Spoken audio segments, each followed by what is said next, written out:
I traveled to the southern edge of Europe to visit one of the region's most talked about Michelin-starred restaurants. Is this really the best seafood restaurant in Greece? Perched above the Aegean Sea, it's known as much for its breathtaking views as for its fine dining credentials. And walking in, my expectations were sky high. But here's the question: can an Italian chef trained in French precision truly capture the soul of Greek ingredients? Or will the view steal the spotlight from the food?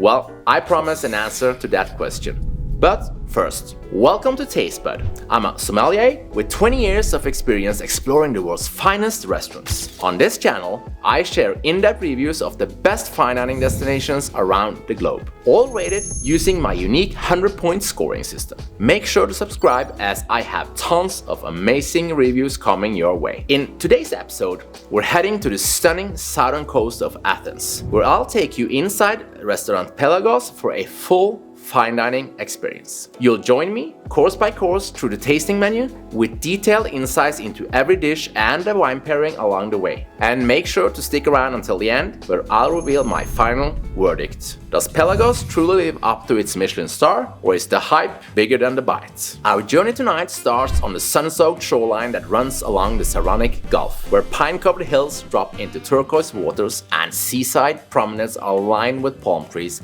marinas, and chic beach clubs. It's a whirl away from the urban chaos of central Athens, yet only 30 minutes from the Acropolis. The term Athenian Riviera is no accident. Like its French and Italian counterparts, this coast is known for luxury resorts, yachting culture, glamorous visitors, and most importantly for me, fine dining. At the heart of it all sits the Four Seasons Astir Palace, a legendary hotel that's been a retreat for royalty, celebrities, and world leaders since the 1960s. I'm here with my wife and son, and our experience tonight begins with a buggy ride from the reception of the hotel. It's a beautiful afternoon in late April, temperature is good, and as we're approaching golden hour, we're told that tonight will be the restaurant's first dinner serving with an open terrace. Things are looking good even before we have arrived. We're dropped off outside the restaurant and escorted to the entrance, where we make our way through a revolving door. This is inside a hotel after all. We are greeted friendly and professionally and escorted to our table for tonight. This is such a beautiful space. The restaurant showcases an interior design by the renowned Martin Brudniski Design Studio. Brudniski, known for his work on high-profile hospitality projects worldwide, has created a space that reflects the restaurant's deep connection to the sea. The design features elements reminiscent of an opulent cruise ship, with timber panel ceilings mimicking a boat's hull and oversized Murano glass chandeliers adding a touch of glamour. While the interior is nice, the views here are absolutely spectacular. I'll show you more of them a little later. Now, something more important.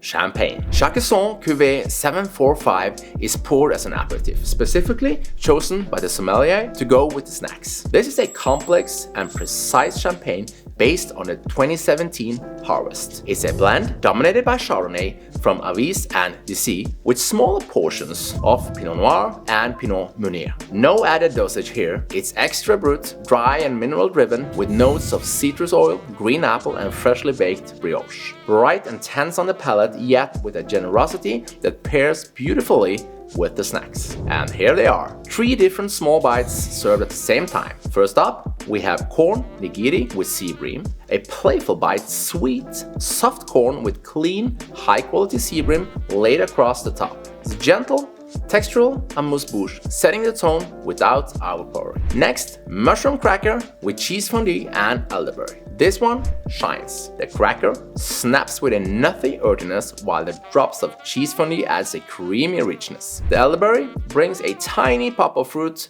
a restrained but essential contrast. Crunch, melt, bloom, all in one bite. And finally, frozen kale dover with plankton and kumquat. It's cold, briny, bright. This is the ocean captured in a single chilling burst. The plankton adds salinity, the kumquat lifts it with citrus, a wonderful palate cleanser. I like these small bites, nothing groundbreaking in my opinion, but authentic flavors with a twist. At this time we are approaching sunset, and the warm sunlight creates a wonderful atmosphere. We decide to stretch our legs a bit before the next course so that we can enjoy the view. Directly ahead, the Aegean Sea stretches wide and almost endless. To the left, the rugged coastline of the Athenian Riviera curves elegantly, lined with pine trees, soft sandy beaches, and modern villas tucked into the hills. On a clear day, you can see all the way to the island of Aegina on the horizon. As the sun begins to set, everything turns golden. The sea reflects the amber lights,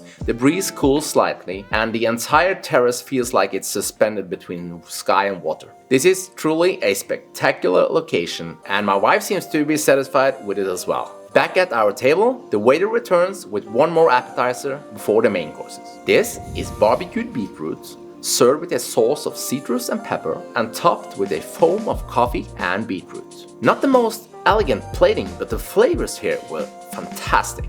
I love this dish. The contrasting textures and the blend of flavors from the smoky barbecue, the earthy beetroot, the roasted coffee beans, and the acidity in the sauce was an amazing combination. Great work, Luca and the kitchen team. These 4 appetizers are served for all guests at Pelagos, whether you choose the 5-course tasting menu or go a la carte. My wife and son chose from the a la carte menu, while I went for the tasting menu. And the tasting menu consists of 5 courses for $135. In addition, you can add 2 of the chef's signature courses, the cold cetato spaghetti with caviar for an extra $55 and a dry-aged sea bass priced at $45. I couldn't resist adding the cold cetato spaghetti with caviar, and you will understand why later in the video. As I'm getting ready for the first course, the sommelier arrives with the first glass in the wine pairing. I love champagne, and I'm happy to see that the wine chosen to accompany the next 2 courses is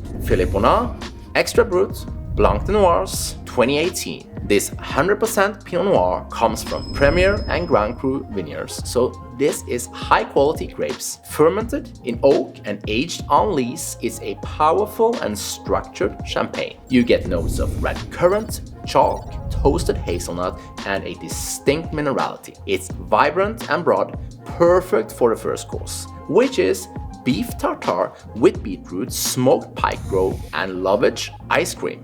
What a beautiful take on a classic dish. The beef is tender and clean, enhanced by the earthy sweetness of beetroot. The smoked pike roe adds not just salt, but texture, a little pop that interrupts the softness. Then the lovage ice cream, cool, herbal, and a surprising and fun element that really elevates the dish. Well done, chef. And speaking of home, who is the culinary mastermind behind all this? Well, allow me to introduce you to Luca Piscazzi. Born and raised in Rome, Luca grew up far from the blue waters of the Aegean. But it's exactly this collision between Italian heritage, French technique, and Greek ingredients that gives Pelagos its unique identity. Luca's culinary journey includes time at Michelin-starred institutions like La Dame de Pique in London and Amber in Hong Kong. But here at Pelagos, he's crafting something of his own, a cuisine deeply rooted in nostalgia, elevated by precision, and reimagined through emotion. And the next main course arriving at the table is an example of just that. Here we have the one dish that I added as a supplement to the 5-course menu. Cold cetato spaghetti served with a wonderful clam emulsion, almond sauce, and generously topped with caviar. This is Chef Luca's signature dish for a reason. Rooted in memory, inspired by the cold pasta leftovers from his mother's fridge, he reimagines a childhood moment as hot cuisine. The pasta is perfectly al dente and served fridge cold. It sits in a deep, almost silky clam emulsion with a rich almond sauce. On top, a generous layer of caviar, adding a delicate balance. It's nuttiness from the almond, umami from the clam, and salinity from the caviar. And the temperature plays with your expectations. This is nostalgia turned into concept, but it still tastes like comfort. Subtle, luxurious, easily one of the dishes to remember from this restaurant. Before the 3rd main course, it's time for a new wine. Now we move to Greece with a local gem. This is Hatzidakis Santorini Cuvée number 15. Made from 100% Assyrtiko, this wine comes from 100-year-old ungrafted wines on volcanic soils in Pyrgos. It's aged on the lees for 12 months and bottled unfiltered. And this vintage shows intense salinity, crushed seashell, lemon pith, and green olive. On the palate, steely acidity, firm texture, and a bone-dry finish that demands food. And here we have cuttlefish with ramsons, Iberico ham, fresh peas, and bergamot. While plating is on point, unfortunately, this was the low point of the meal for me. The cuttlefish was a bit chewy for my taste, and the flavors lacked distinction. I didn't quite get this dish, to be honest. The wine was fantastic though, and yet another example that the standard wine pairing always brings in some local hidden gems that you probably never would have chosen yourself. The fourth course is being brought to the table, and with this one, Luca is instantly back in the game. Here we have risotto with white asparagus, clams, coconut, and green curry. This was delicious. A creamy risotto elevated by the slight crunch of perfectly cooked white asparagus. And the clams bring brine, while the coconut and green curry add aromatic depth and a whisper of spice. It's Italian heart, Thai soul in Greece. Love it. The risotto is paired with a Grüner Veltliner from Pickler Leubner in Wachau, Austria. This is classic Veltliner, but from the precise hands of Pickler, a producer known for power and purity. Notes of lime peel, green pear, white pepper, and crushed stone. It's medium-bodied with striking minerality and tension. The fruit here complements the dish well, and this was an excellent choice from the sommelier. And with that Austrian white, it's finally time for the first and only red wine of the night. This is Occhipinti Il Frappato 2019 from Sicily. Arianna Occhipinti's wines are about purity, energy, and transparency. And this Frappato is floral, red-fruited with notes of blood orange, wild herbs, and crushed rose petals. It's light on its feet, but structured, ideal for delicate yet complex dishes, just like the one that is being brought to the table here. This is a knockout dish, and to me, this one really stood out tonight. What a fun take on surf and turf. Rabbit, lobster, aubergine, served with two amazing sauces. On one side, a gamey glaze made on the bones of the rabbit, and on the other side, a sea urchin bisque. Oh my god, this was seriously good. Perfectly cooked rabbit, succulent lobster, smoky aubergine, and two sauces that steal the show. It's surf and turf, but I bet it's not as you've seen it before. This was the dish of the night. I scraped the plate. After this amazing main course, it's finally time for dessert. But first, the wine. This is Chateau Côté. It's a Barsac Sauternes 2016. From one of Sautern's oldest classified estates, this wine is made from Semillon, Sauvignon Blanc, and Muscadel. Botrytis affected grapes gives it intense aromas of dried apricot, orange marmalade, honeycomb, and ginger, but the acidity keeps it lively. The dessert plate is arriving at the table. Here we have apple tart tatin with bergamot caramel and roasted vanilla foam. While I'm not the biggest dessert person, this is comforting and fragrant. The tart tatin is soft and caramelized, the bergamot adds floral lift, and the vanilla foam brings a roasted, almost smoky sweetness. A classic French ending with a citrus twist, well matched to the Barsac. There's time for one last serving before we wrap things up. Here we have 3 petit fours, a lemon tart in the style of an Italian limoncello, chocolate and tarragon,